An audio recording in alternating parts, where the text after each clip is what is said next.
First of all, the wholly offensive Clause 21, where the UK Government is taking to itself so-called Henry VIII powers to repeal or amend any part of any Act of Parliament, including the Government of Wales Act. Now, there are members of the Conservative benches here who have very honourably and over many years policed the boundary between powers given to Welsh ministers and powers that ought to be exercised here on the floor of the Senedd.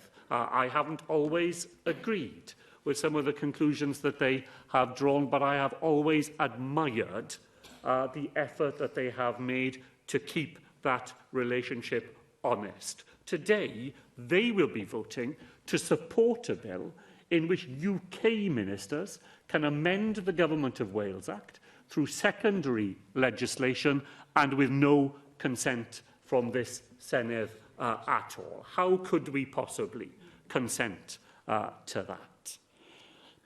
We wish the Northern Ireland Protocol every success, but support for devolution and peace in Northern Ireland does not require the unilateral rewriting by UK ministers of the devolution settlement. That is what Lord Thomas of Cumgeath, the former Lord Chief Justice, battled so hard to persuade UK ministers of on the floor of the House of Lords, and despite every argument that he deployed, we've had no return on it at all.